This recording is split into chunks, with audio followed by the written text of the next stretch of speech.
우리나라에선 아기가 태어나 출생 신고를 하는 순간 국가가 13자리의 숫자를 붙여줍니다. 이게 주민등록번호죠.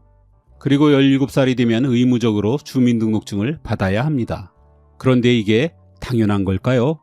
그렇다면 대다수의 나라에선 왜 주민등록증이나 주민등록번호가 없는 걸까요?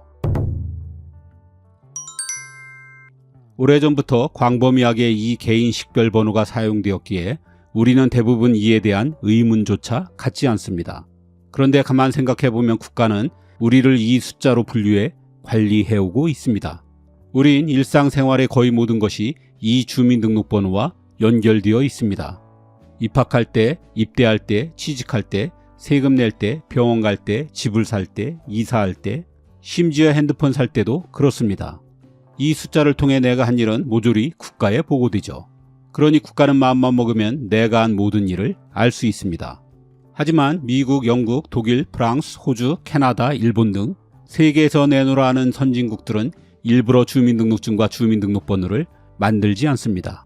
물론 나라마다 나름의 개인 식별번호가 있긴 합니다. 우리와 다른 점은 정부가 국민에 대한 정보 수집을 최대한 피한다는 것입니다.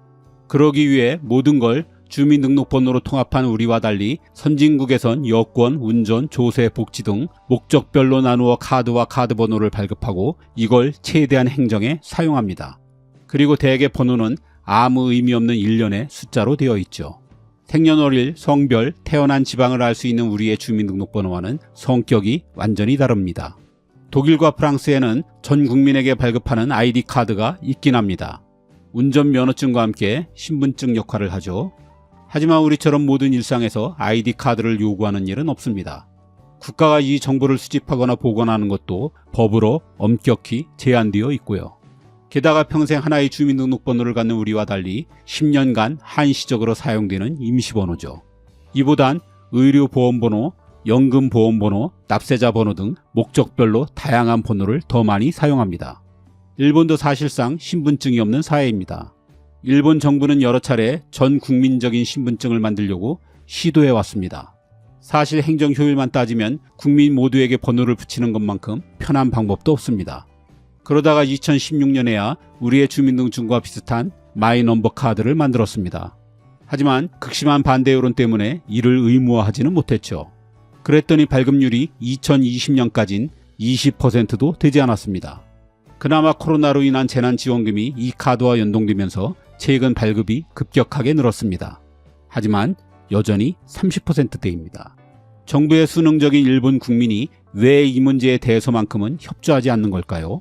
그건 정부가 마음만 먹으면 사생활을 샅샅이 들여다볼 수 있다는 두려움 때문입니다. 그리고 개인정보가 다른 사람에게 유출될지 모른다는 불안감도 있죠. 미국 역시 전 국민이 갖는 신분증은 없습니다. 다만 9개 숫자로 이루어진 사회보장번호가 그 비슷한 역할을 합니다.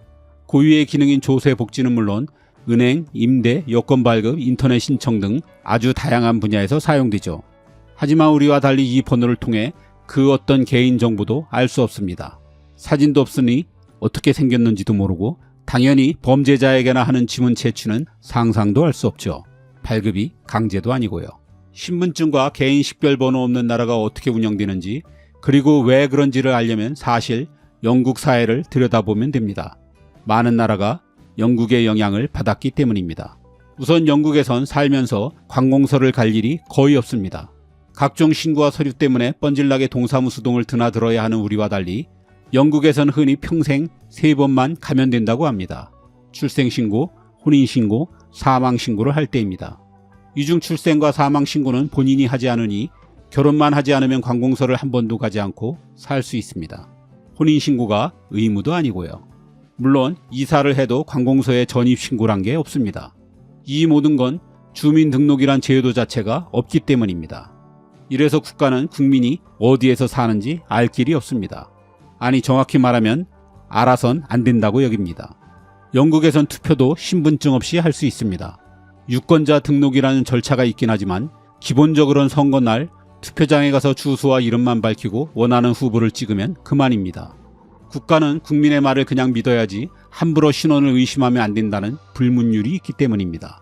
영국에선 출입국 관리도 하지 않습니다. 국민이 나라를 드나드는 것을 국가가 왜 알아야 하느냐는 것이죠. 주민등록증이나 주민등록번호가 없기 때문에 영국에서 가장 힘든 일 중에 하나가 자신이 누구인지를 증명하는 것입니다.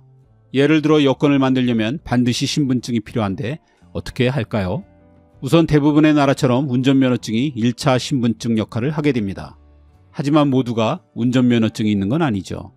이럴 땐 동네에 나름 명망 있는 사람을 찾아가 여권에 붙일 사진 뒤에 이 사람이 여권 신청인 맞음이라고 써달라고 합니다. 그리고 이걸 출생등록서와 함께 제출하면 대부분 이걸로 끝입니다. 엉성하게 짝이 없지만 국가는 국민이 그렇다는데 확실한 이유 없이 의심하면 안 된다는 불문율이 여기서도 작동합니다. 개인 식별번호와 신분증이 없어서 영국에선 실제로 대리투표도 가짜 여권도 가능합니다. 그럼에도 영국에선 지금까지 이걸 고수하고 있습니다. 역대 여러 정부에서 행정 효율을 위해 우리 같은 주민등록제도를 도입하려는 시도가 있었습니다. 하지만 그럴 때마다 영국 의회에선 보수와 진보가 힘을 합쳐 이를 부결시켜 왔습니다. 왜 그랬을까요? 국가가 너무 많은 힘을 가질까봐 경계해서입니다. 주민등록증과 주민등록번호는 필연적으로 국가가 국민을 통제하는 데 사용될 것이라고 보는 것입니다. 이것이 권력의 속성이기도 하고 마치 히틀러의 독일처럼 국민이 늘 현명한 선택을 하는 것도 아니라는 것을 영국인들이 잘 알고 있는 것이죠. 사실 우리나라에서도 처음 주민등록제가 시작될 때 반대가 굉장히 심했습니다. 1961년 쿠데타에 성공한 박정희 군사정권은 무엇보다 주민등록제를 하고 싶어 했습니다. 하지만 그때마다 국민 기본권을 침해하는 악법 중의 악법이라는 언론과 시민사회의 여론에 밀렸죠. 그러다가 1968년 김신조 부장간첩 사건을 계기로 이를 밀어붙였습니다. 주민의 이동 실태를 파악해 난파 간첩을 색출하고 유사시 인력 동원을 위해라는 정부의 살벌한 배경 설명이 뒤따랐죠. 그러다가 1975년엔 지금과 같은 많은 정보가 담긴 13자리 숫자의 주민등록번호제로 개편되었습니다. 유신 시대에 국민을 일상적으로 감시하기 위한 수단이었죠. 지금은 정확히 모르겠지만 한때 2만 3천여 종에 이르는 민원 서류에 주민등록번호 기입란이 만들어졌고 이를 통해 정부는 출생, 결혼, 출산은 물론 학력, 병력, 병역, 혈액형 등 140개가 넘는 개인정보를 알아낼 수 있었습니다. 영국을 비롯한 대다수 선진국이 두려워하는 주민등록제가 가져올 지나친 국가 권력과 국가의 국민 통제가 실제로 우리나라에서 벌어졌던 것이죠. 그럼 이제 우리의 주민등록제를 어떻게 해야 할까요? 이걸 영국 같은 서구 세계처럼 없애야 할까요? 아마 불가능할 것입니다. 시작은 국민 통제였지만 우린 이제 이 주민등록제를 기반으로 세계 최고 수준의 디지털 정부를 만들어냈습니다. 그리고 이미 효율과 편리함, 신속성이라는 달콤한 열매를 맛봤죠. 국제적인 찬사를 받았던 코로나 대응과 백신 접종, 재난지원금 지급은 모두 주민등록번호라는 연결고리가 없었다면 불가능했을 일입니다.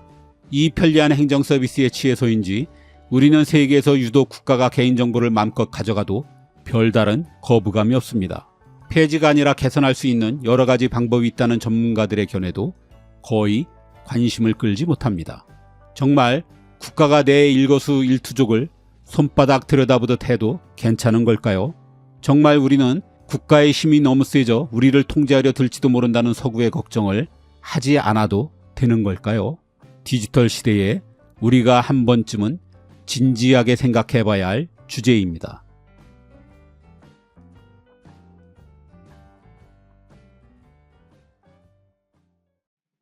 (1인당) 국민소득만을 놓고 보면 대만은 우리와 비슷한 경제 수준입니다.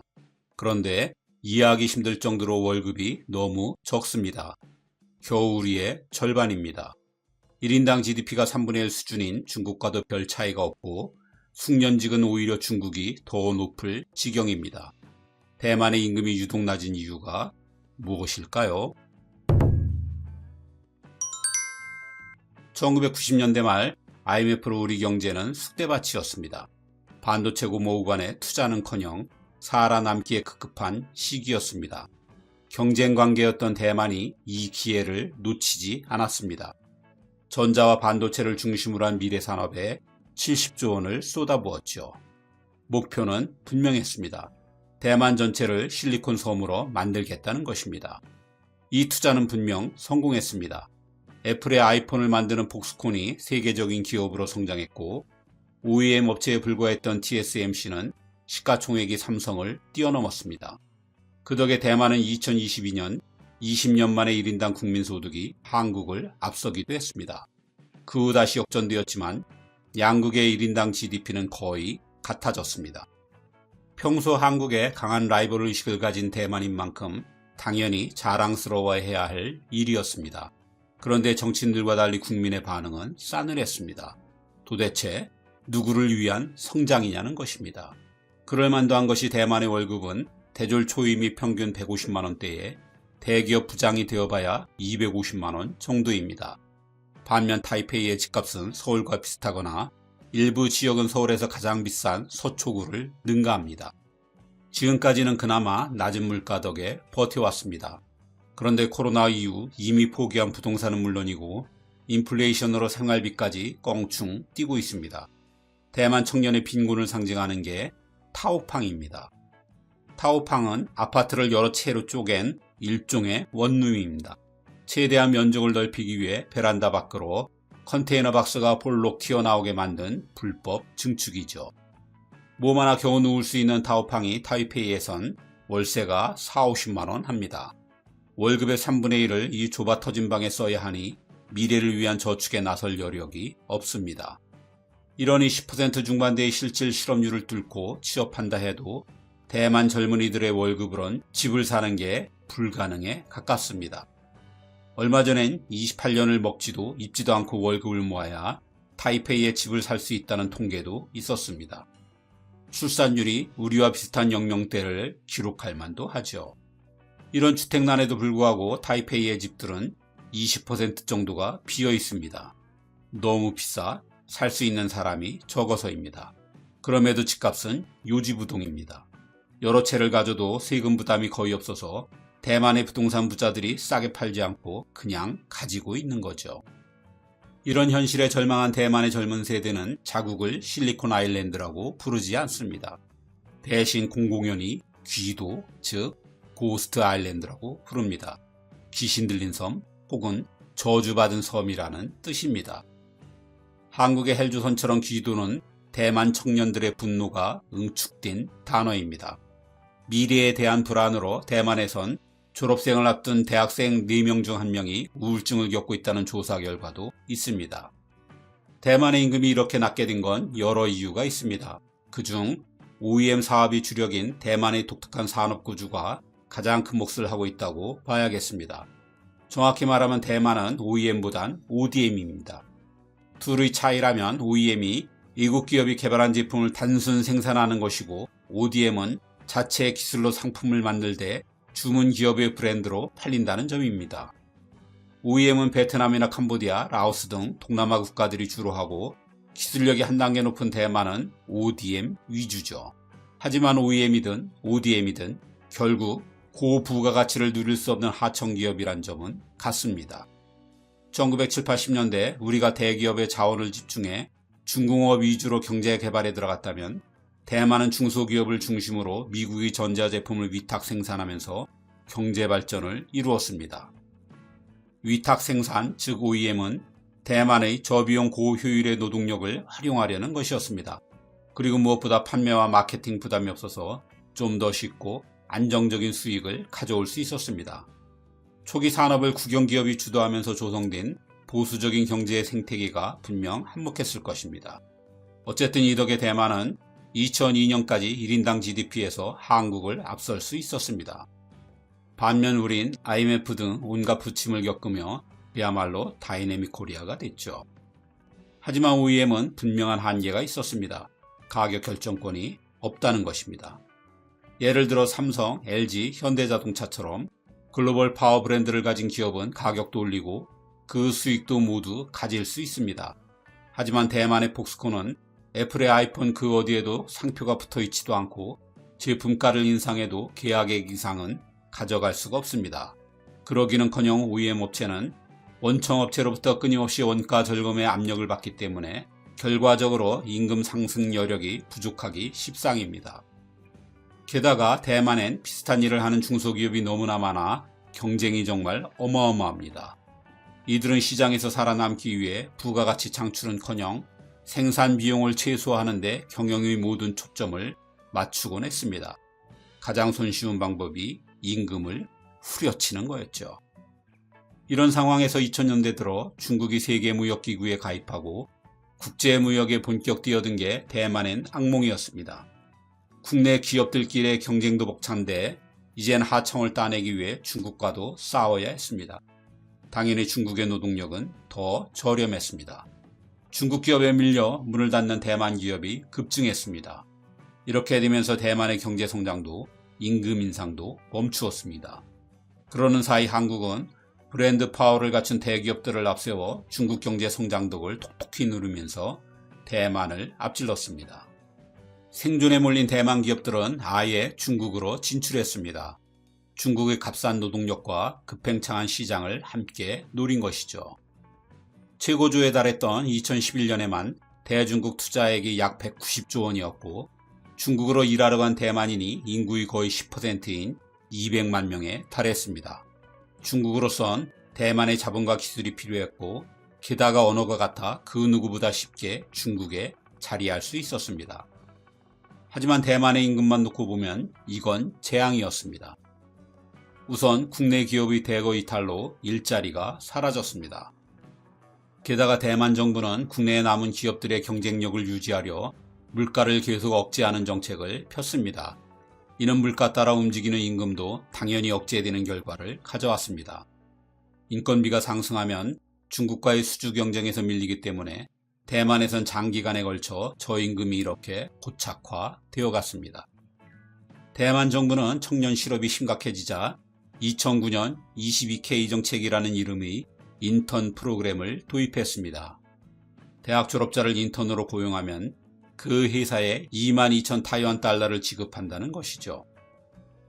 이를 통해 34,000개의 일자리가 만들어지긴 했습니다. 그런데 하필이면 22,000 타이완 달러는 한때 유행하던 우리의 88만원 세대와 똑같은 88만원입니다. 그런데 대만의 기업들은 일자리보다 졸업자가 더 많은 상황을 이용해 이 88만원을 대졸 신입 초봉으로 굳혔습니다. 이후로 오랫동안 대만의 젊은이들은 이 최저임금을 받으며 사회생활을 시작하게 되었습니다. 시작이 바닥이니 이후에도 임금을 끌어올리는 건 더욱 어렵게 되었습니다. 그 외에 의사결정 과정이 투명하지 않은 가족경영기업, 직원들이 개선을 요구하기 힘든 경직된 기업 문화, 임금 인상을 어렵게 하는 약체 노조 등도 대만의 임금이 현저하게 낮은 원인으로 꼽히고 있습니다.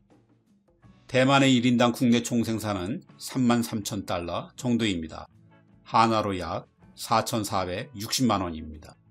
대만에서 이 정도 연봉을 받는 사람은 TSMC나 미디어텍, 폭스콘 같은 세계적인 IT와 반도체 회사에 다니는 소수입니다. 그럼 이 돈은 다 어디로 간 걸까요? 경제에 노동소득 분배율이라는 게 있습니다. 국민소득에서 임금이 차지하는 비율입니다. 분배율이 낮으면 경제 성장의 과실이 개인보단 기업에 더 많이 갔다는 얘기입니다. 즉 기업은 더 부자가 되고 임금을 적게 받게 된 가게는 가난해졌다는 뜻으로 해석할 수도 있습니다. 물론 분배율이 높으면 그 반대가 되고요. 그런데 대만은 이게 너무 낮습니다. 41%밖에 되지 않습니다. 1년에 100만 원을 생산하면 대만인들은 41만 원을, 기업은 59만 원을 가져갔다는 소리입니다. 그럼 이게 어떤 수준이냐 하면 베트남, 필리핀과 거의 차이가 없습니다. 대만의 국민소득은 분명 숫자상 선진국인데 분배는 동남아 수준인 셈입니다. 산업구조가 고도화되고 인건비가 높은 선진국들은 이게 보통 70%대입니다. 우리는 68.7%로 그 수준에 근접해 가고 있습니다. 4명 중 1명이 최저임금으로 사는 나라 대만에서 1인당 사치품 매출은 366달러로 우리나 일본보다 높습니다. 이것만 봐도 대만의 저임금이 계속되는 동안 경제적 불평등이 얼마나 깊어졌는지 짐작할 수 있습니다. 이렇듯 대만의 월급이 우리의 절반밖에 되지 않는 건 위 여러 이유가 있겠지만 그 바닥에는 불공정한 소득 분배가 있습니다. 최근 미국의 반중 제재로 인한 반사 이익과 반도체의 슈퍼사이클을 맞아 대만 경제가 호황이라지만 선진국 중 가장 낮은 임금을 받는 한 보통의 대만인들이 이걸 실감할 수 없는 건 당연한 것 같습니다.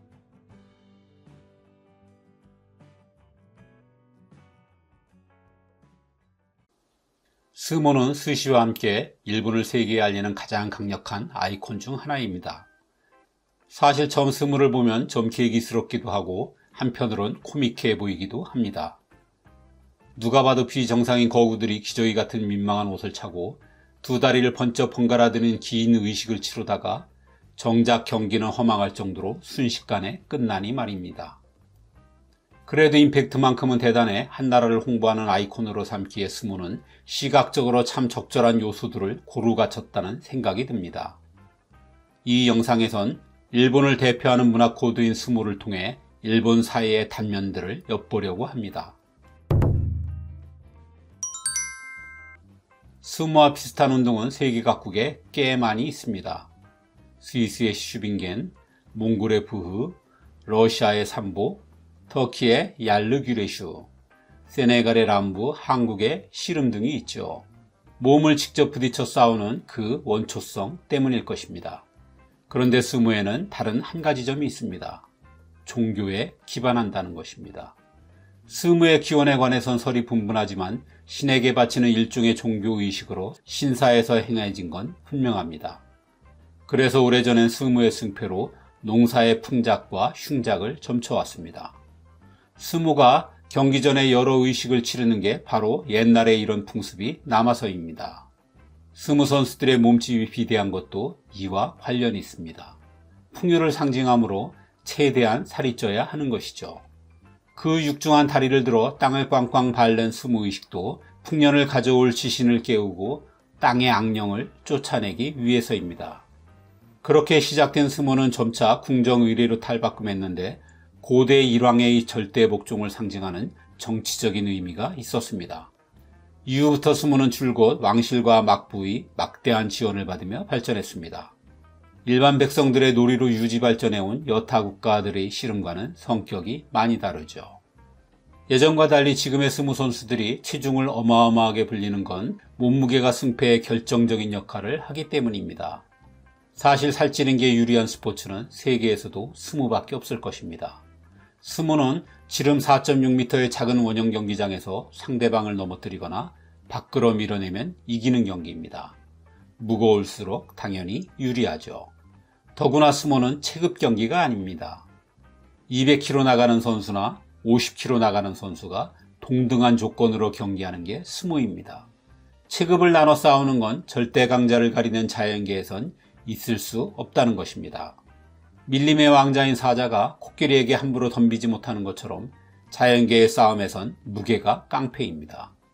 스모는 승부도 단판으로 가립니다. 마치 사무라이들의 칼싸움처럼 지면 죽는 것이니 실전에 두 번의 기회는 없는 게 당연하다 여깁니다. 실수를 좀처럼 용납하는 일본 사회를 반영하는 이런 냉혹함으로 스모 선수들은 더더욱이나 체중을 늘리는데 사활을 걸 수밖에 없습니다. 스모 선수가 되는 길은 혹독합니다. 우선 선수가 되려면 전국 46개의 스모베아라는 일종의 스모클럽에 반드시 들어가야 합니다. 이곳에 한번 적을 두면 은퇴할 때까지 소속을 바꾸는 건 사실상 불가능합니다.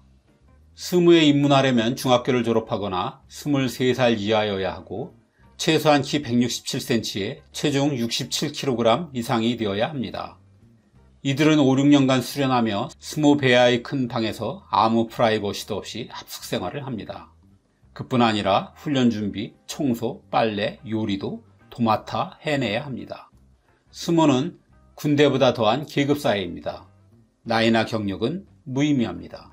오직 실력이 계급이고 한 계급 차이로 구타 같은 가혹행위가 일어나기도 합니다. 스모베아의 눈밖에 나면 스모 선수가 되는 길 자체가 없기 때문에 이 질서에 절대 복종해야만 합니다. 훈련도 계급순이라서 가장 낮은 계급은 새벽 5시부터 일어나 시작하고 계급이 높을수록 훈련 시간도 늦습니다. 입문자들이 가장 먼저 해야 할 일은 살부터 찌는 것입니다. 방법은 간단합니다. 많이 먹고 많이 자는 것입니다. 이들은 우선 새벽 5시에 일어나 아침을 먹지 않고 대여섯 시간 연속 훈련을 받습니다. 중요한 건 긴 공복 상태를 만드는 것입니다. 그래야 폭식을 할 수 있기 때문입니다. 스모 선수들이 체중을 불리기 위해 가장 많이 먹는 음식은 창코나베라는 전골 요리입니다. 고기, 두부, 오뎅, 야채 등을 한꺼번에 때려 넣어 푹 끓인 음식이죠. 스모 선수들은 대여섯 그릇의 창코나베와 서너 공기의 밥을 맥주와 사케를 곁들여 먹습니다. 그리고 곧바로 2시간 이상 낮잠을 잡니다. 일어나선 잠시 자유시간을 갖다가 오후 5시쯤 같은 식사를 하고 9시가 되면 다시 잠을 잡니다. 이렇게 하루 두 끼 폭식을 하고 바로 잠을 자게 되면 신진대사가 느려지면서 음식은 지방의 형태로 몸에 차곡차곡 쌓이게 됩니다. 이걸 몇 년 반복한 스모 선수들은 평균 150kg의 몸무게를 갖게 되고 최대 400kg이나 나가는 선수도 있었습니다. 스모 선수들은 이를 밥 고문이라고 부릅니다.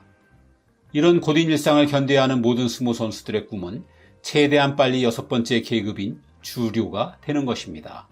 스모 선수들은 가장 낮은 조노구치에서 가장 높은 요코즈나까지 총 10개의 계급으로 나누어져 있습니다. 주류는 천당과 지옥을 가르는 선입니다. 주류에서 요코즈나까지를 세키토리라고 합니다. 미국 야구로 치면 이들은 메이저리그 선수입니다. TV에 20경기를 중계하고 있다면 바로 이들 계급입니다. 주류가 되면 우선 스모베아의 모든 잡일에서 해방됩니다. 이때부터 오히려 낮은 계급의 후배들로부터 온갖 시중을 받게 되죠. 방도 개인 방으로 격상됩니다. 무엇보다 주류가 되면 비로소 정식 월급을 받게 됩니다. 일본에서 스모 선수들은 모두 월급쟁이들입니다. 이들은 프로 선수지만 일본 스모협회로부터 계급에 따라 일괄적으로 같은 돈을 받습니다. 주류가 되면 대략 연봉이 1억 원 정도 됩니다. 계급이 높아질수록 연봉도 많아져 가장 높은 요코즈나는 약 3억 원을 받습니다. 하지만 연봉은 공식적인 수입일 뿐입니다. 그 외의 부가적인 수입은 연봉보다 훨씬 더 많습니다. 출전 수당만 해도 연봉을 뛰어넘고 우승 상금과 기업이 보내주는 특별 상금도 있습니다. 여기에 인기 있는 스모 선수들에겐 후원회가 따라붙습니다. 이들은 스모 선수가 품위를 유지할 수 있도록 돈은 물론 자동차, 옷, 술 등 모든 것을 지원합니다. 주로 같은 고향 출신의 정치인, 기업가들이 후원회의 주요 멤버들인데 이들은 일본의 정신을 지킨다는 강한 자부심을 갖고 있습니다. 이걸 다 합하면 인기 있는 스모 선수들의 연수입은 적어도 수십억 원에 달합니다. 요코즈나를 은퇴하면 스모협회에서 주는 금일봉만 해도 20억 원 이상입니다. 해외에서까지 스모 지원자가 벌떼처럼 몰리는 이유죠. 하지만 요코즈나는커녕 월급을 받는 세키토리가 되는 건 멀고도 험합니다. 일본의 전체 프로 스모 선수들은 약 700명 정도입니다. 이 중 세키토리는 70명 뿐입니다. 10% 안에 들어야 하는 좁은 문이죠. 그럼 월급도 못 받는 주류 이하의 90% 선수들은 어떻게 생활할까요? 먹고 자고 훈련하는 비용은 별도로 들지 않습니다. 이건 스모협회와 스모베아에서 책임집니다. 그리고 하급 선수들은 세키토리 선수들의 시중을 들면서 그들이 주는 용돈으로 생활해 갑니다. 스모 선수들이 복종해야 할 대상에는 심판도 있습니다. 교지라고 부르는 이 심판들은 마치 제사장 같은 전통 복장을 입는데 판정의 절대 권한을 갖고 있습니다. 특이한 점은 이 심판들이 기무라와 시키모리 두 가문으로 세습된다는 것입니다. 마치 정치인들의 세습을 연상시키죠. 다른 가문의 사람이 심판을 하려면 반드시 이 가문 중에 하나를 골라 이름을 올려야 합니다. 전부 45명인 교지들도 엄격하게 등급이 나눠져 이들 사이에서도 절대 복종 관계를 이룹니다. 일본의 깊은 곳을 지배하는 신분제 사회인 와 문화가 스모 곳곳에서도 숨어 있는 것이죠. 스모는 야구, 축구에 이어 일본의 3대 스포츠로 꼽힐 만큼 일본에서 여전히 인기지만 고민도 많습니다. 무엇보다도 당장은 선수들의 건강이 문제입니다. 몸무게가 계속 늘어나다 보니 현역 스모 선수들의 3분의 2가 고혈압, 당뇨, 심장질환 환자들입니다.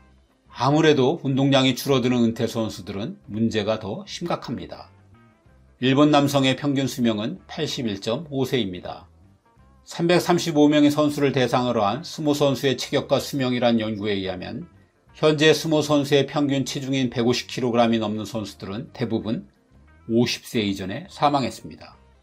2019년의 아사히 신문 조사에선 메이지 시대 이후 탄생한 요코즈나의 평균 수명이 58.5세밖에 되지 않았습니다.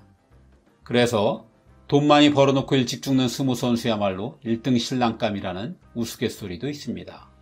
일본 스모계의 폐쇄성도 많은 문제를 낳고 있습니다. 남성만의 절대적인 상하 관계로 이루어진 세계라 대부분 시시하고 넘어가지만 승부 조작, 도박, 과실치사, 성추문 같은 스캔들이 끊임없습니다. 이런 고질적인 문제들로 인해 스모는 점점 젊은 층으로부터 멀어지고 있습니다. 일반인과 괴리가 너무 큰 스모 선수들의 모습도 입문에 큰 거부감을 주고 있습니다. 무엇보다 요즘 부모들도 아이들에게 스모를 시키려 하지 않습니다. 오랜 기간 비인간적인 스모를 견뎌야 하는 것도 질병으로 단명하는 것도 꺼림칙하기만 합니다. 그래서 각 스모학교는 정원의 절반을 채우기가 쉽지 않습니다. 스모의 중추인 스모베야 역시 정원 미달이 여러 곳입니다. 더구나 요즘 일본의 스모는 외국인들이 휩쓸고 있습니다. 1998년에 외국인의 문호를 개방한 후 몽골, 미국, 중국, 체코, 이집트, 브라질, 에스토니아 출신 선수들은 시들해지던 일본 스모에 새 바람을 일으키며 중흥의 1등 공신이었습니다. 하지만 실력이 일치월장한 외국의 스모 선수들이 우월한 신체 조건을 앞세워 대부분의 우승을 가져가면서 또 다른 문제를 야기하고 있죠. 스모의 대를 이어야 할 젊은 세대가 스모를 더욱 외면하는 계기가 되고 말았기 때문입니다. 고생은 고생대로 하고 우승은 우승대로 더 힘들어졌으니 말입니다. 무엇보다 외국계가 스모판을 장악하면서 일본의 국기라는 스모의 정체성이 급격히 흔들리고 있습니다. 일부에선 외국인을 규제하자는 움직임도 있습니다. 하지만 인기 하락의 계기가 될까봐 이러지도 저러지도 못하고 있죠. 이 딜레마를 해결하지 못하면 아무리 인기 스포츠라고 해도 급격히 외면당할 수도 있다는 게 요즘 일본 스모계의 위기의식입니다.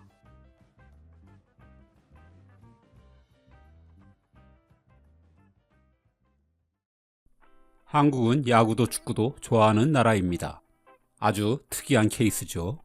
야구와 축구가 동시에 인기 있는 나라는 기껏 꼽아봐야 우리를 포함 일본, 멕시코 정도입니다. 대개는 축구를 좋아하면 야구를 싫어하고 야구를 좋아하면 축구에 별 관심이 없죠. 프로스포츠가 꽃을 피운 대표 국가인 미국이 그렇고 유럽이 그렇습니다. 아프리카나 남미, 서아시아 등도 마찬가지고요. 사실 세계화 정도를 따지면 야구는 축구의 상대가 되질 못합니다. 축구의 총 본산인 피파 가입국만 해도 유엔보다 더 많은 6대륙의 211개국이나 됩니다. 축구를 안 하는 나라를 찾아보는 게 더 힘들죠. 그 무엇을 비교하더라도 축구의 규모와 인기는 한마디로 넘사벽입니다. 야구도 국제야구연맹 가입국이 141개국이나 되니 제법 많은 나라가 하는 것처럼 보입니다. 하지만 실상은 빈 껍데기입니다. 야구의 월드컵에 해당하는 월드 베이스볼 클래식 지역 예선에 참가하는 나라는 다 합쳐봐야 30개국이 넘지 않습니다. 이것도 근래에 많이 늘어서 이 정도죠. 지역으로 따지면 유럽에선 양강인 네덜란드와 이탈리아 등 몇 개국과 아시아에선 한국과 일본, 대만 정도, 오세아니아에선 호주, 그리고 미국을 포함해 도미니카, 베네수엘라, 쿠바 등 북중미 국가들이 기본적인 야구 운동장과 야구 리그를 갖춘 나라들입니다. 지리 웹사이트인 월드 애틀래스의 조사에 따르면 순수한 팬층만을 따져봤을 때 인기 1위 스포츠는 축구로 약 35억 명이었고 25억 명의 크리켓이 2위, 20억 명의 하키가 3위였으며 테니스, 배구, 탁구, 농구에 이어 야구는 5억 명으로 8위였습니다. 이렇듯 야구는 축구에 비해 명백히 세계화에 실패했습니다. 좀 더 심하게 말하자면 야구는 미국의 강한 영향력 아래에 있는 국가들만의 국지적인 스포츠입니다. 왜 이렇게 된 것일까요? 축구와 야구는 처음부터 다른 길을 걸었습니다. 두 스포츠가 본격화된 것은 1800년대 중반부터입니다. 시작은 각각 영국과 미국이죠. 사실 모든 스포츠는 귀족의 여가 생활을 위해 만들어졌습니다. 축구도 마찬가지입니다. 하루 먹고 살기 힘든 일반 백성들이 공을 찰 만큼 한가로울 리가 없지요. 이런 영국 귀족의 공놀이가 세계로 퍼진 건 영국이 해가 지지 않는 제국이 된 덕입니다. 영국은 대부분의 식민지에서 간접 통치 방식을 택했습니다. 그 넓은 땅을 직접 다스리기엔 인구가 턱없이 부족했기 때문이죠. 그래서 영국은 식민지의 지배층들과 우호적인 관계를 맺는 걸 늘 중요시했습니다. 이때 그 매개체 역할을 한 게 바로 축구입니다. 영국의 지배자들과 식민지의 엘리트들은 축구를 통해 몸을 부대끼며 친목을 다졌습니다. 마치 오늘날 한국에서 골프가 비즈니스의 윤활유 역할을 하는 것과 비슷하다고 할 수 있습니다. 이렇게 축구는 아프리카로, 아시아로, 남미로 영국의 확장세에 따라 급속하게 퍼져갔습니다. 영국은 가는 곳마다 지배층은 물론 일반인들에게도 축구를 적극 권했습니다. 자신들의 문화를 전파하고 페어플레이 정신과 규칙을 가르칠 최적의 수단으로 여겼기 때문입니다. 이 덕에 세계 각국마다 계급에 상관없이 지역과 직업, 직장 등으로 나뉜 클럽들이 수없이 생겨나기 시작했습니다. 하지만 프로화는 보급 속도에 비해 상대적으로 늦었죠. 순수한 경쟁이 중요한 숭고한 스포츠에 돈이 개입되는 건 모욕이라고 귀족들이 생각했기 때문입니다. 나중에 영국과 영연방 국가들이 미국 야구를 무시한 것도 일찌감치 상업화된 야구를 천박하게 여긴 탓도 있습니다. 영국의 개방적인 축구 보급과 달리 야구는 처음부터 폐쇄적인 길을 걸었습니다. 당시 축구는 당연히 미국에도 보급되었습니다. 인기도 꽤 있었습니다. 하지만 미국의 내셔널리즘이 팽배한 시기였습니다. 영국과 독립전쟁을 마치고 나서도 양국은 사사건건 부딪혔기 때문에 영국이 종주국인 축구를 즐길 분위기가 아니었습니다. 하지만 1865년 4년간의 남북전쟁을 마치고 나서는 미국에도 즐길 거리에 대한 욕구가 부풀어 올랐습니다. 이 바람을 탄 게 야구입니다. 축구와 함께 영국 스포츠의 양대 상징으로 부상한 크리켓에 맞서려는 의도도 있었습니다. 당시 미국인들은 축구가 수비만 해서도 이길 수 있거나 무승부가 많은 남자답지 못한 경기라며 경멸했습니다. 이에 반해 야구는 공격적인 경기로 축구보다 훨씬 많은 점수를 내며 승부를 반드시 가린다는 점에 열광했습니다. 어쨌든 야구에 관중이 몰리면서 야구 클럽들은 울타리를 치고 입장권을 팔기 시작했습니다. 점점 더 큰 돈을 벌게 되자 클럽은 선수들에게 보수를 지급하기 시작했습니다. 이 보수만으로 먹고 살 수 있게 되자 점점 더 야구만 전문적으로 하는 선수들이 생겨나기 시작했고 클럽은 프로구단으로 발전하기 시작했습니다. 야구의 상업화가 본격 시작된 것이죠. 미국은 건국 후 1차 대전 때까지 외교적으로 고립주의 정책을 써왔습니다. 유럽의 분쟁에 휘말리지 않고 내실을 다지겠다는 게 표면적인 이유죠. 야구 역시 마찬가지였습니다. 1876년 메이저리그가 창설되고 한참 뒤까지 미국은 야구의 해외 전파에 별 관심이 없었습니다. 이미 자본가들의 돈벌이 수단이 된 메이저리그는 당장 돈이 되지 않는 해외 보급보단 이윤을 극대화하기 위한 사업 기반을 다지는 데 주력했습니다. 그래서 만들어진 게 지역과 도시에 대한 독점권과 새로 창설된 구단에 대한 막대한 입회비 등입니다. 유보 조항을 두어 선수들도 다른 팀과 자유롭게 계약할 수 없도록 했죠. 지금도 메이저리그를 보면 꼴찌를 해도 강등이 되지 않습니다. 영원히 기득권을 누리는 거죠. 못하면 하부리그로 바로 강등되는 대부분의 프로축구와는 확연히 다릅니다. 그래서 지금도 메이저리그는 매우 성공한 독점 자본주의의 모델로 꼽히고 있습니다. 이렇게 해서 야구는 미국만의 스포츠로 국한되었지만 대신 독점을 바탕으로 막대한 돈을 벌어들임으로써 구단의 안정적인 운영이 가능했고 선수들의 몸값도 축구보다 훨씬 비싸게 되었습니다. 야구가 세계화에 본격 나선 건 20세기 말이나 되어서입니다. 2006년에는 야구 월드컵이라 불리는 첫 월드 베이스볼 클래식이 미국에서 열렸죠. 그런데 이것도 축구와는 완전히 다른 점이 있습니다. 축구의 월드컵은 종주국인 영국이 아닌 국제축구연맹이 대회를 주관합니다. 하지만 월드 베이스볼 클래식은 주최자가 미국 메이저리그입니다. 국제 경기마저 미국 야구가 독점권을 절대 놓지 않고 있는 것이죠. 야구가 국제화에 등한시한 사이에 세계 스포츠는 이미 축구가 확고하게 자리 잡았습니다. 영연방에선 야구와 비슷한 크리켓 때문에라도 비집고 들어갈 틈이 없습니다. 그래서 야구는 여전히 미국 영향권의 국제적인 스포츠에서 벗어나질 못하고 있습니다. 야구가 세계화에 실패한 이유는 이 외에도 여럿입니다. 무엇보다 쉽게 생각해 볼 수 있는 건 접근성이 너무 떨어진다는 것입니다. 우선 장비값이 너무 비쌉니다. 한 팀이 글러브와 배트 공등을 갖추려면 돈이 만만치 않게 들어갑니다. 규칙도 초보자가 이해하기엔 너무 복잡합니다. 그리고 플레이 자체도 너무 어렵습니다. 야구를 해본 분이라면 알겠지만 스트라이크 3개를 던지는 것도 포수가 도루를 저지하는 것도 동네 야구 수준에선 쉬운 일이 아닙니다. 운동장도 대부분의 경기장이 사각형인데 야구는 특이하게도 부채꼴이라 아무 데서나 하기도 어렵습니다. 공 하나만 있으면 골대가 없어도 수십 명이 쉽게 즐길 수 있고 규칙도 직관적인 축구에 비하면 허들이 굉장히 높은 스포츠가 야구인 셈입니다. 경제적으로 충분히 감당할 수 있는 유럽에서 야구가 인기 없는 건 날씨 탓도 있습니다. 비가 오는 날이 많고 안개도 자주 끼니까요. 축구와 달리 야구는 작은 공을 던지고 쳐야 하니 날씨가 나쁘면 할 수가 없죠. 오래전부터 유럽이 미국 문화를 경멸해온 경향도 분명 한몫합니다. 특히 도루는 비신사적 행위의 대표로 꼽히죠.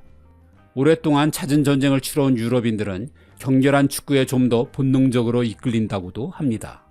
이들에겐 건듯하면 쉬는 야구는 지루하기 짝이 없는 거죠.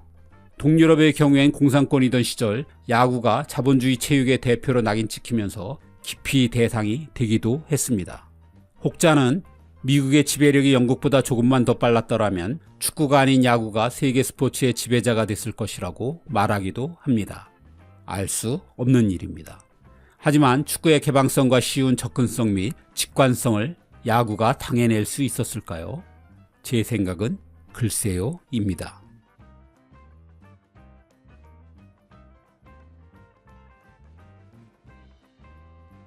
대영 제국이 왜 만들어졌는지 혹시 아시나요? 그건 영국보다 맛있는 음식과 식재료를 찾다가 만들어진 결과입니다. 물론 농담입니다. 제가 한 말은 아니고 미국의 작가 마거릿 홀시가 남긴 유머입니다.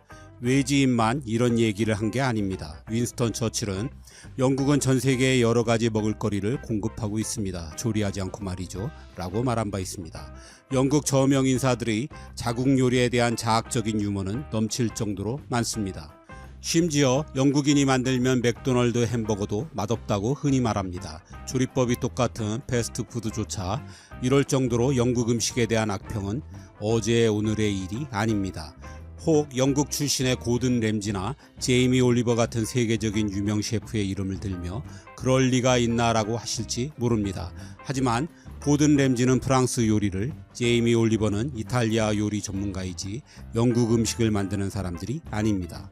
대체로 국가가 강대해지면 요리도 따라 발전하게 마련입니다. 먹고 사는 게 풍족해지면 그 다음 단계는 맛있는 걸 찾는 게 일반적이지요. 이탈리아가 그렇고 프랑스가 그렇고 중국이 그렇습니다. 물론 여기엔 터키도 있지요. 하지만 영국만큼은 이와는 전혀 무관한 길을 걸었으니 어떤 특별한 사정이 있었던 걸까요? 사실 음식 문화가 발전하려면 다양한 식재료가 필수입니다. 그런데 영국은 연중 비가 내려 일조량이 적은 데다 기온도 낮아 농작물 재배가 쉽지 않은 환경을 가진 나라죠. 채소도 기껏해야 10가지 이내이고 미래 품종도 좋지 않아 빵도 맛이 없습니다. 여기에 같은 섬나라인 일본과 달리 생선도 별로 좋아하지 않습니다. 고등어, 청어, 연어, 도미, 가자미 정도가 먹는 생선의 전부죠. 그 비싼 랍스터조차 한땐 제수들의 식량으로 나섰을 뿐 바다에서 나는 건 대부분 찬밥 신세였습니다. 북해가 워낙 거칠어 옛날 선박 건조 기술로는 어업이 쉽지 않은 것도 분명 영향을 끼쳤을 것입니다. 다만 기후상 목초지가 풍성하고 평지가 많아 목축은 일찌감치 발전했습니다. 영국에선 이 점이 음식의 다양성을 해쳤다고 보고 있습니다. 음식이 발전하려면 프랑스처럼 왕가나 귀족들이 먼저 미식을 즐겨야 하는데 영국 귀족들은 풍성한 소고기를 먹는데 만족하고 말았다는 거죠. 고기가 흔하다 보니 몸통 부위만 먹을 뿐 내장이나 고깃뼈 등을 이용한 음식도 발전하지 못했습니다. 바로 옆에 넘쳐나는 해산물을 놔두고 오직 고기만 구워 먹는다고 하여 영국인들은 오래전부터 경멸조인 비프 히터라고 불려왔습니다. 영국 음식을 조롱한 사람 중엔 바람둥이의 대명사인 카사노바도 있는데 어떻게 이런 음식을 먹을 수 있는 건지 영국 사람들 참 대단하다는 말을 남기기도 했습니다. 19세기의 빅토리아 시대 때까지만 해도 영국에서 아이들에게 먹이는 음식은 거의 아동학대 수준이었습니다. 당시 자녀 교육의 교과서나 다름없었던 어머니들이 읽어야 할 자녀 양육 지침서를 보면 아이들에겐 말라 비틀어진 빵과 감자를 주는 걸로 충분하다고 했습니다. 감리교를 창시한 존 웨슬리는 아이들은 악한 존재라 그 본성을 죽이기 위해 좋은 음식을 주면 안 된다고 가르쳤습니다. 이렇듯 어렸을 적에 좋은 음식을 먹어본 적이 없으니 어른이 되어서도 맛에 무감각한 것은 당연하다 할 것입니다. 이런 환경적 조건과 사회적 풍조를 배경으로 영국 음식이 맛없게 된 결정적인 두 가지 원인은 청교도 혁명과 산업혁명입니다. 17세기 중후반 영국에선 올리버 크로멜이 부패한 가톨릭을 몰아내고 청교도 혁명을 일으킨 후 정권을 잡았죠. 청교도 정신은 한마디로 금욕주의였습니다. 극장도, 술집도, 서커스도 정신을 좀먹는 향락이라 하여 모두 폐쇄했습니다. 여기엔 음식도 포함되었습니다. 맛을 탐한다는 것은 곧 제약이었습니다. 요리사는 범죄자 취급을 받았습니다.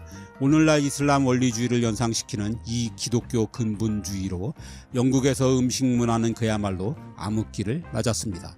영국뿐 아니라 음식이 맛없기로 손꼽히는 나라들인 독일, 네덜란드, 핀란드 등은 모두 종교혁명 후 개신교 국가라는 공통점을 갖고 있습니다. 이어 18세기의 산업혁명이 영국의 요리에 결정타를 날렸습니다. 영국에선 17세기 마지막 흑사병이 돌면서 많은 사람들이 죽었습니다. 농사를 지을 인력이 태부족이 되면서 농부의 몸값이 천정부지로 뛰었죠. 엄청난 토지를 갖고 있던 전통 귀족들은 당연히 큰 경제적인 타격을 받았고요. 이에 대토지 소유주들은 농사를 포기하고 대신 양을 키우게 되었습니다. 마침 직조기계가 발명돼 양모 산업이 급성장하던 시기였습니다.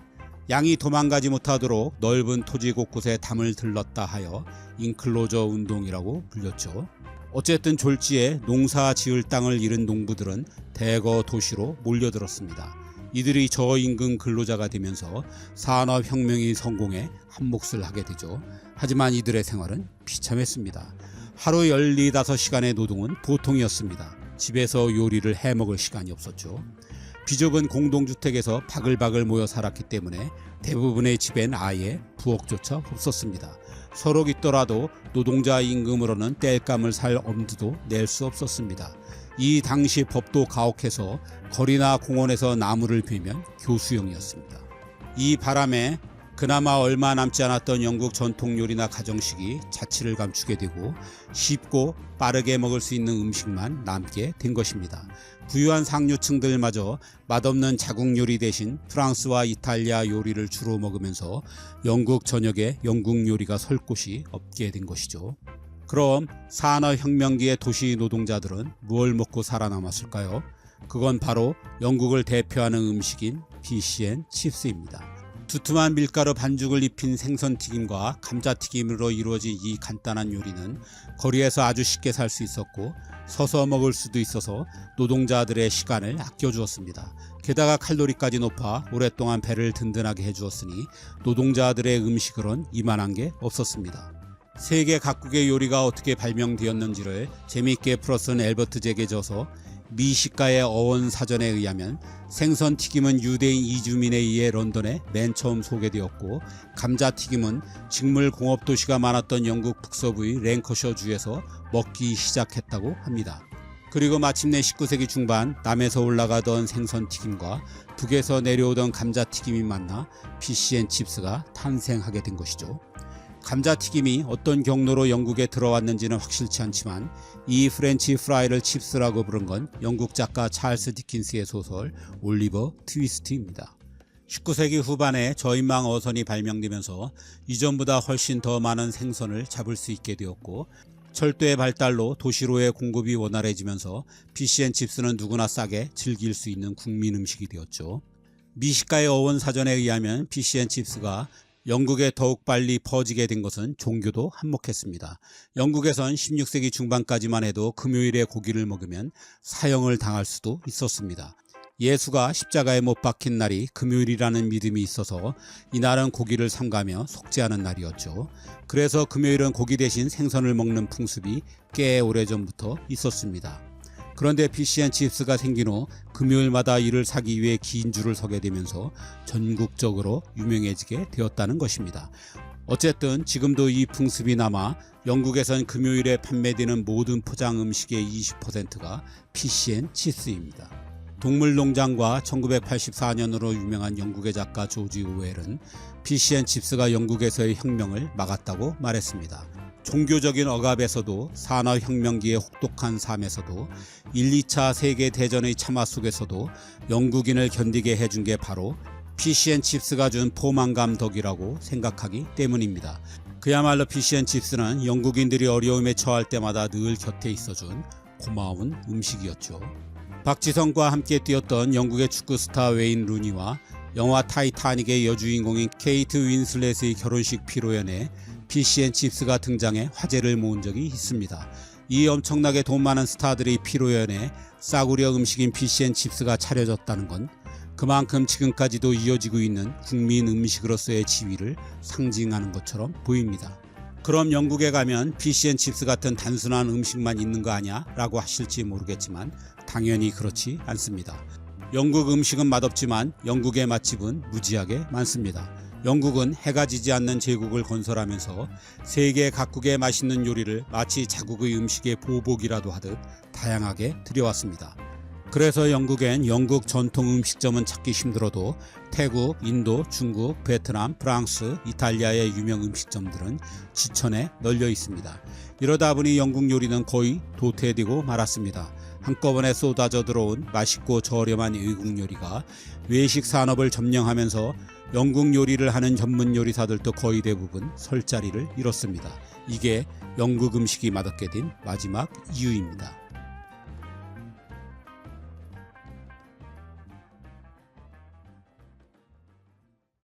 18세기 후반 런던의 템즈강은 기이한 배들로 가득했습니다. 당장 물에 가라앉아도 조금도 이상하지 않을 이 낡아빠진 거대한 배들은 늘 한자리에 머물러 있었습니다. 사람들은 이 배를 헐크라고 불렀습니다. 그런데 어느 날부터인가 템즈강을 덮었던 이 배들이 하나둘씩 사라지기 시작했습니다. 그럴 때마다 머나먼 호주 대륙에는 제수를 가득 실은 배들이 하나둘씩 도착했습니다. 18세기 후반 세계는 대변혁의 몸살을 앓던 시기였습니다. 프랑스는 대혁명을 겪었고 미국은 독립했으며 영국은 산업혁명기였습니다. 산업혁명은 세계를 근대화로 이끈 대박 사건이었습니다. 하지만 그 시대를 산 일반 사람들에겐 정말 최악의 시기였습니다. 18세기 들어 유럽의 인구가 증가하기 시작했습니다. 감자 재배로 기아에서 벗어나기 시작했고 전염병이 퇴치되면서 사망률이 크게 줄어들었기 때문입니다. 하지만 양모 산업이 발달하면서 농사 짓는 것보단 양을 키우는 게 이익이 더 커지자 농토가 자꾸만 줄어들어갔습니다. 이에 먹고 살 길이 없게 된 사람들이 도시로 몰려들었습니다. 이 무렵 런던의 인구는 약 50년간 무려 3배가 증가했습니다. 공업도시인 리버풀과 맨체스터는 이보다 더했습니다. 이 도시 빈민들이 무한대의 값싼 노동력을 제공하면서 영국은 산업혁명을 성공적으로 이끌 수 있었습니다. 하지만 행복한 건 일부 자본가들 뿐이었습니다. 대부분을 이루는 도시 빈민들의 삶은 정말 비참했습니다. 하루 12시간을 일해도 임금은 터무니없이 적었습니다. 먹고 살기 위해선 10세 이하의 아이들도 하루 10시간 이상을 노동해야 했습니다. 이런 일자리를 구하는 곳조차 너무 힘들었습니다. 그러니 도시 범죄가 급증하는 건 당연했습니다. 이들이 저지른 범죄의 대부분은 절도죄였습니다. 그것도 대개는 배고픔을 견디다 못해 감자 몇 개와 빵 몇 조각을 훔치는 정도였습니다. 영국 도처에 장발장이 차고도 넘쳤습니다. 하지만 범죄의 정도에 비해 영국의 형벌은 정말 가혹했습니다. 법은 철저히 가진 자들의 재산을 보호하기 위해 존재했습니다. 그래서 물건을 훔치는 절도죄가 특히 엄격하게 다뤄졌습니다. 오늘날로 치자면 약 5만원어치의 물건을 훔치면 사형이었습니다. 춥다고 땔감으로 쓰기 위해 나무를 베어도 사형이었습니다. 이때는 국가에서 운영하던 교도소도 거의 없었습니다. 그래서 대개는 수용할 곳이 없어서 웬만하면 사형시켰습니다. 그리고 때론 광장에서 공개 처형을 했습니다. 본보기를 보여준다고 자본가들은 공장의 노동자들을 모두 데리고 사형식을 단체 관람하기도 했습니다. 이렇듯 산업혁명은 정말 야만의 시기였습니다. 이처럼 영국의 형벌이 너무 잔혹해 이를 블러디 코드라고 불렀습니다. 영국 내에서도 이에 대한 비판이 커지자 사형보단 좀 단계가 낮은 처벌을 만들어야 했습니다. 그 국리 끝에 나온 것이 해외 유배형입니다. 처음엔 죄수들을 미국으로 보냈습니다. 신대륙 식민지의 노동력 부족을 메운다는 명분이었습니다. 이렇게 보낸 죄수가 6만 명입니다. 하지만 미국이 독립하면서 더 이상 죄수를 보낼 수 없게 되자 새로운 유배지를 찾아야 했습니다. 그러는 동안에도 영국의 죄수들은 계속 늘어만 갔습니다. 더 이상 수용할 곳도 없게 되자 퇴역 전환과 상선을 임시 교도소로 쓰게 되었습니다. 이게 바로 헐크입니다. 헐크는 런던은 물론 리버풀, 포츠머스 등 유명 항구와 강을 가득 메울 지경이 되었습니다. 헐크의 열악한 수용 환경으로 인해 장티푸스와 콜레라로 많은 사람들이 죽어나갔습니다. 이를 보면서 런던의 중산층들은 천연두와 같은 전염병이 또 퍼질까봐 전전긍긍했습니다. 이 배들을 강에서 빨리 치우라는 여론이 들끓었습니다. 그래서 영국은 허겁지겁 호주를 미국을 대체하는 유배지로 결정하게 된 것입니다. 사실 호주는 영국뿐 아니라 네덜란드, 프랑스, 스페인 등 많은 유럽에서 이미 그 존재를 알고 있는 땅이었습니다. 하지만 크기도 명확치 않고 모래뿐인 황무지인데다 무엇보다 유럽 본토에서 너무 멀어 아무도 가지려고 하지 않은 땅이었습니다. 영국 입장에서도 죄수 수송비가 너무 많이 들어 호주는 가급적 피하려 했지만 다른 대안이 없었습니다. 그래서 1788년에 11대로 구성된 첫 함대가 죄수 736명을 싣고 처음 호주 땅에 닿았습니다. 이들은 대부분 설탕 한 봉지나 빵 한 덩어리를 훔친 혐의였습니다. 이 중 최연소는 9살 소년이었습니다. 그는 옷을 훔쳤다는 이유로 8개월의 험난한 항해를 거쳐 그 멀리 호주까지 혼자 보내졌습니다. 가장 나이가 많은 사람은 82살의 할머니로 위증죄였습니다. 영국의 계획은 죄수들이 농사를 통해 자급자족하게 하는 것이었습니다. 하지만 목표만 그럴듯했을 뿐 이를 위한 실행 계획은 사실상 아무것도 없었습니다. 호주는 영국과 토양도 다른 데다 무엇보다 죄수들 중에선 농사 경험을 가진 사람이 많지 않았습니다. 게다가 가져간 가축도 터무니없이 부족했습니다. 이러니 이들의 고생은 실로 막심했습니다. 그럼에도 1차로 보내진 죄수들은 그나마 행운아들이었습니다. 1차는 정부가 직접 죄수들의 호송에 나섰지만 2차부터는 민간 기업에 맡겼습니다. 민간 수송선은 흑인 노예를 실어 나르던 배였습니다. 죄수들은 흑인 노예들처럼 족쇄에 묶인 채 8개월간이나 꼼짝도 못하고 누워서 호주까지 가야 했습니다. 대소변 역시 흑인 노예들처럼 누운 그 자리에서 해결해야 했습니다. 그래서 40%가 호주 땅을 밟지도 못하고 배에서 죽었습니다. 이런 일이 계속되자 영국 정부는 생존한 죄수 숫자에 비례해 요금을 지불하기로 계약 조건을 바꾸었습니다. 그 덕에 죄수 생존율은 95%를 넘게 되었습니다. 이렇게 영국이 호주에 보낸 죄수들의 숫자는 16만 5천여 명에 달했습니다. 이런 역사로 인해 호주는 보통 범죄자들이 세운 나라라고 합니다. 하지만 이들은 흉악범들과는 거리가 멀었습니다. 흉악범은 블러디 코드라는 단어에서 보듯 영국에서 무조건 사형이었습니다. 실제로 호주에 온 죄수들의 제목을 살펴보면 비교적 경미한 절도 범죄자가 80%에 달했습니다. 나머지 중엔 직물기계를 파괴했던 러다이트 운동이나 노동자의 참정권 확대를 요구했던 차티스트 운동에 가담했던 정치범들도 있었습니다. 게다가 이 중엔 아무런 죄도 짓지 않은 노숙자들도 있었고 죄인이 된 엄마를 따라온 아이들도 있었습니다. 호주 유배기간은 셋 중 하나였습니다. 짧으면 7년, 보통은 14년이었고 개중에는 종신형도 있었습니다. 죄에 비해 정말 너무나 과중한 형벌이었습니다. 이들은 형기 내내 혹독한 육체 노동에 시달렸습니다. 목수나 석공같이 기술이 있는 사람들은 그나마 정부 공사에 투입되었습니다. 그렇지 않은 사람들은 도로와 다리 공사에 동원되거나 채석장이나 광산에서 해가 떠서 해가 질 때까지 일해야 했습니다. 나중에 자유 이주민들이 많아졌을 때에는 그들의 농장에 배치돼 마치 노예처럼 온갖 굳은 일을 도맡아야 했습니다. 여성들 역시 참혹하긴 마찬가지였습니다. 여성들은 대개 가사노동을 맡아 요리, 재봉, 청소 등의 일을 하였습니다. 호주로 호송된 전체 죄수들 중 여성은 15%밖에 되지 않았습니다. 이 극단적인 성비가 또 다른 성범죄를 잉태하고 있었습니다. 여성들은 수시로 강간을 당하거나 마치 성노예처럼 이곳저곳으로 팔려다니기도 했습니다. 죄수들은 반항하면 가차없이 채찍질을 당했습니다. 가죽으로 만든 이 중세 채찍은 끝에 납이 달려 있어 단 몇 대만 맞아도 살갗이 찢어져 나갔습니다. 규율 위반이 심할 경우엔 종일 쇠사슬을 차고 노동해야 하는 노폭섬으로 보내지거나 교수형에 처했습니다. 그나마 희망은 모범수가 되어 기본 4년을 채운 후 사명권을 얻는 것이었습니다. 하지만 조기 석방이 되더라도 선고 기간이 끝날 때까지 호주를 벗어날 수는 없었습니다. 형기를 모두 채우면 자유증명서를 받고 자유시민이 되었습니다. 하지만 이들은 대부분 영국으로 돌아가지 않고 호주에 남았습니다. 영국으로 갈 그 비싼 배삭도 없었습니다. 영국 정부 역시 호주의 광대한 영토를 개발하기 위해선 노동력이 필요했습니다. 그래서 자유시민이 된 죄수들에게 약간의 땅과 1년치 식량을 주어가며 호주에 머물도록 유도했습니다. 영국으로 돌아가 봐야 희망도 없던 이들은 기꺼이 그 땅에 남았고 나중엔 호주인이 되었습니다. 그리고 그 후손들이 지금 호주 인구의 20% 정도를 차지하고 있습니다. 영국의 죄수 이송은 1868년이 되어서야 끝났습니다. 금광이 발견되면서 자발적인 이주민들이 대거 몰려와 더 이상 죄수들의 노동력이 필요하지 않았기 때문입니다. 그 사이 영국의 대규모로 교도소가 지어지기도 했고 막대한 죄수 운송료도 부담이었습니다. 영국은 100여 년에 걸쳐 미국과 호주로 죄수들을 내버리다시피 했습니다. 하지만 아이러니하게도 영국의 범죄율은 그 후로도 꽤 오랫동안 낮아지지 않았습니다. 더 아이러니한 것은 범죄자가 만든 호주가 세계에서 범죄율이 가장 낮은 나라 중에 하나가 되었다는 것입니다. 형벌만 높인다고 범죄가 줄어들지 않는다는 사실을 영국과 호주는 16만 5천 명의 죄수를 통해 보여주고 있는 것입니다.